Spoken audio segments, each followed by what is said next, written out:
আজকে সন্ধ্যার পর রেডি হয়ে বের হয়ে পড়েছি আমাদের সিরাজগঞ্জের শহীদ মনসুর আলী অডিটোরিয়ামের উদ্দেশ্যে। অ্যান্ড কেন যাচ্ছি চলো তোমাদেরকে একটু পরে জানাচ্ছি। আসলে আমার ননদ মহিলা বিষয়ক অধিদপ্তরের আন্ডারে একটা কোর্স করছে, অ্যান্ড ওদেরকে সেখান থেকে আজকে এই প্রোগ্রামে অ্যাটেন্ড হতে বলা হয়েছে, বাধ্যতামূলক ভাবে বলেছে। তো ও আমাকে বলছিল কেননা তুইও আমাদের সাথে জয়েন হ, দ্যাটস ওয়াই আমিও ওদের সাথে বেরিয়ে হয়ে পড়েছি। আর আজকে মূলত কি প্রোগ্রাম হচ্ছে জানো? এটা আমার ফার্স্ট টাইম, আমি এই ধরনের প্রোগ্রামের আগে কখনোই আসি নাই, তো আমি অনেক বেশি এক্সাইটেড ছিলাম। অ্যান্ড আমরা এখানে পৌঁছে দেখলাম অলরেডি শো স্টার্ট হয়ে গিয়েছিল, কজ আমাদের 6:30টায় আসতে বলা হয়েছিল, অ্যান্ড এখানে অলমোস্ট 7টা বেজে গিয়েছে। আচ্ছা, এখন বলি কেন এসেছি। এটা ছিল মূলত লালন শাহের তিরোধান দিবস উদযাপন উপলক্ষে আলোচনা সভা ও সাংস্কৃতিক অনুষ্ঠান, যেটুকু আমরা ওইখানে গিয়ে বুঝলাম।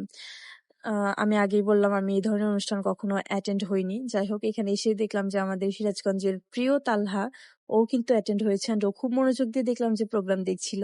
যাই হোক, ওকে দেখে আমার অনেকটাই ভালো লাগলো।